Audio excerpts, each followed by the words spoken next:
May masasabon na naman dyan sa Senado. Actually, kulang na nga yung supply ng kuryente. May mga mapagsamantala pa rin dyan eh. May mga abusado pa rin dyan eh. At may mga palpak na hindi ginagawa yung trabaho. Kaya tayo mga Pilipino ang napiperwisyo. Nang isang araw nandiyan tayo sa Leyte. Nag-brown out ka-coffee sa kasagsagan ng piyesta. Mismong piyesta nila. Isang taon nilang hinintay yan dahil special event yan. Mismong araw na yon nag-brown out. Isang factor dyan, yung limitasyon o yung kakulangan ng supply ng kuryente. At yung mga biglaan na nag-under maintenance, naku, may nagpabaya dyan, may mga negligent dyan sa kanilang operasyon. Ngayon, iimbestigahan po sa Senado itong power rates na nadoble during yellow at red alert status na ito. Isa sa tumututok dito, itong si Senador Raffy Tulfo. Tutukan itong bakit dumoble pa yung rates. Napansin nyo ba yan? Tumaas ba yung inyong kuryente? Yung iba sasamantalahin nila, sabihin nila mainit mahaba yung pagkakabukas ng aircon Electric pan, maraming bukas. Yung ref bukas, lahat gumagana. Kaya nagtataas. Pero hindi ka-coffee, hindi lang yun yung batayan Yung power rates talaga ay nadodoble pa during yellow at red alert. Bakit ganon? Pasinin mo, bibihira ka na. In some cases, nagtitipid ka na. Pero ganoon pa rin ang taas ng presyo ng kuryente mo. May mga umaabuso dyan. May nananamantala dyan. Senator Raffy Tulfo has formally sought a Senate investigation of what he said was alarming power supply issues that led to electricity rates doubling during red and yellow alerts. Pero mula doon doble, alarming talaga yan, nakakabahala yan kasi ang ordinaryong Pilipino ang apektado dito. Itong mga pabaya at mga abusado na mga tao na ito. A public hearing on this was set on May 6. Ayan, antayin natin yan sa May 6. A day of legislation ito ka-coffee. Tama nga naman, baka may kailangan baguhin sa batas natin, sa polisiya natin na makatutulong sa ordinaryong Pilipino, sa kababayan natin. So dapat magkaroon yan ng pagdinig yan para ma-adjust yan. Tulfo, Chair of the Chambers Committee on Energy, nag-file ng resolution number 1008 following consecutive declarations of red and yellow alerts in the Luzon, Visayas, and Mindanao grid. Pag sinabi mong yellow, ang understanding ko dyan sa yellow na yan, limitado na yung supply, no? At pag sinabi mo namang red, hindi na sapat yung supply. Magkaiba yan hindi na sapat yung supply doon sa pangangailangan ng customer. Sa yellow, medyo next in line na yan sa red, no? Papunta na yan doon. It is important to determine the cause of the insufficiency of power supply to meet consumer demand, including the cause of power plant outages and unscheduled shutdowns, said Tulfo in a statement. Ito, maintindihan mo pa ito Yung mga outages, maintindihan mo pa. Pero itong unscheduled shutdown, mali-mali yan. Kasi dapat nag-uusap yan. Ito, ganitong panahon. Mag-shutdown kami, mag-maintenance kami, kailangan namin ito gawin, or magti-trip ito, etc., etc. So, huwag kayong sumabay. Kasi kapag sumabay yung ibang planta, damay na yan. Paano yung mga nasa ospital na nangangailangan ng kuryente, emergency, wala na. Diba? Yung simpleng kakulangan sa komunikasyon, kakulangan sa pag-uusap, malaking factor yan para sa operasyon. Crucial to Kapag nawala ng kuryente o limitado ang supply ng kuryente, damay pati yung ekonomiya natin, apektado yung buong bansa. Gusto nga natin paunlaran yung Pilipinas Ibabagsak na naman ang ekonomiya dahil yung simpleng supply ng kuryente, hindi matugunan dahil sa mga palpak.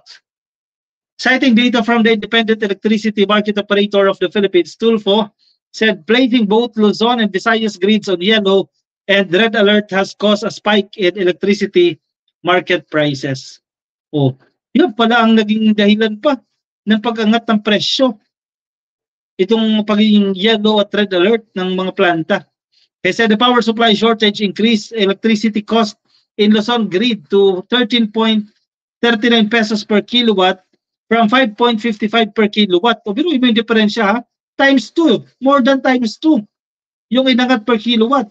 Sa Visayas naman, the situation raised power rates in the market from 5.73 per kilowatt to 14.64 per kilowatt. Damay na naman tayo dyan. Mapupunta na naman ang sahod sa bayad sa kuryente kahit nagtitipid ka na.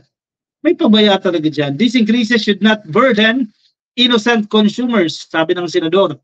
Aside from Tulfo, si Senator Rizzo Ontiveros, Sherwin Gatchalian at si Escudero also questioned the unjustified power outages and higher electricity bills that coincided with this. Baka may umabuso na naman dyan. Ano, may pananagutan ba yan? Ang Meralco and GCP, ano ba talaga?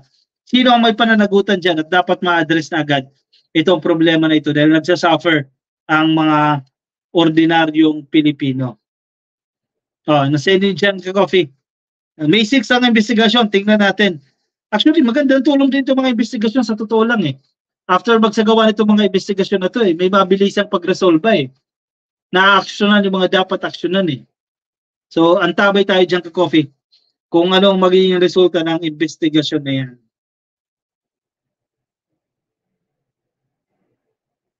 PBBM loyalists must believe ako sa strategy ni PBBM kesa Duterte. Syukran. Exactly. Yung iba kasi tukhang lang yung alam eh. So dito Vargas, may mga loopholes kasi yung batas sa power supply lalo na sa mga independent power provider. Exactly. So nito, no? Kaya dito papasok yung mga kahalagahan nitong mga investigations eh. In aid of legislation eh. Ma-address yung mga loopholes na yan eh. Natatakot mga adik na naging kriminal, sabi ni Eduardo Mahinay. Sana naman to. Manila ako, mas okay ang ginawa ni PRD kaya wag kang magtanga-tangahan daw, sabi ni Eduardo Mahinay. Yan ka na naman. Ano na naman ang batayan mo dyan na mas okay? Ibismong mga korte na ang nagsasabi. May mga inosente na nabibiktima. Sige, bato ko sa iyo, Eduardo, ha? Eduardo Mahinay. Alam mo ibig sabihin ng Mahinay? Mabagal. Mabagal pumick up. Ganun ba yun? Bato ko sa iyo. May anak ka ba? Di ba anak mo, estudyante anak mo, first year. May quota yung police station dyan sa inyo. Quota nila sa isang buwan, 1,000. Kailangan maka 1,000 silang matsugi o maaresto na adik. Yung anak mo, estudyante, nag-practice, nag-aral, no? Pag uwi, natakot sa police, tumakbo, binaril agad. Anong maramdaman mo? Yun ang dahilan kung bakit importante ang due process. Dahil may mga abusadong pulis, may mga abusadong law enforcement agencies. Paano mangyayari sa anak mo, Eduardo? Kung may anak ka, o di ba, ikaw na mismo, kaya kapatid mo, gawin sa kapatid mo yan. Ano maramdaman mo? Hindi nabigyan ng due process, walang kalaban-laban, estudyante, natakot lang sa pulis dahil akala nila may tumatakbo, may hinahabol. Akala ng mga pulis na abusado, siya yun, sige, may quota tayo, 1 down. 1,000 kailangan nila eh. May quota nung panahon ni Digong, baka hindi mo alam. PNP mismo ang nagsabi, nag-quota. Kaya nga sabi ng bagong leadership dyan sa PNP, itigil na yung quota system na yan dahil magkakaiba ng sitwasyon. Sa Region 1, 2, 3, 4, iba't ibang rehiyon, magkakaiba sila ng sitwasyon. Hindi pwede na Region 1, hihingian mo ng 1,000 na maaaresto. Region 2, 1,000 din. Hindi pwede, magkakaiba ng sitwasyon, magkakaiba ng kaso. Ano ngayon? Eduardo Mahinay. Sagutin mo ngayon yan. Good evening sa iyo, Rosalina Gonzalez. Hello po sa inyo. Happy viewing po sa inyo. Yung mga ka-coffee natin na sa Facebook, nakikinig din po. Hello po sa inyo kay Sep Nuesca, kay Baby Asuncion, kay Villegas, Cherilyn, kay Rose Alcaide, Quaresma. Happy viewing po sa inyo. Alright, sige ako yung magpapaalam po na sa inyo ka-coffee. Maraming salamat po sa pagsama sa akin ngayong araw po ng teka. By call save. Ka-coffee, gunggong ka. Bakit vlogger ka ba ni PBBM? Yan na naman kayo. Kasi against sa paniniwala ninyo, yung mga bitter yung mga Porkat against sa paniniwala nyo, vlogger ka ba ni PBBM? Ako, minado naman ko dyan eh. Sumusuporta ako sa administrasyon ni PBBM. Binabayaran kami ni PBBM, binabayaran kami ni First Lady, 100% hindi. Kayo ang nagsasabi lang yan. Baka kayo ang nakakatanggap ng bayad. Villegas Cherilyn, silent viewer, thank you. Na-late na naman ako, sabi ni Marisa Suba. Late din po ako. Alright, sige ako magpapaalam ng ka-coffee. Thank you everyone. Yung mga bitter na nakikinig po sa atin, o baka di pa kayo naka-follow ha. Pa-follow na lang po kayo sa Facebook at pa-like na rin po. Nasa YouTube, please click lang po yung video na to at click lang po ang subscribe. Siya, ako yung magpapaalam sa inyo. Ingat po kayo ha. Paalam, see you again tomorrow. Bye-bye.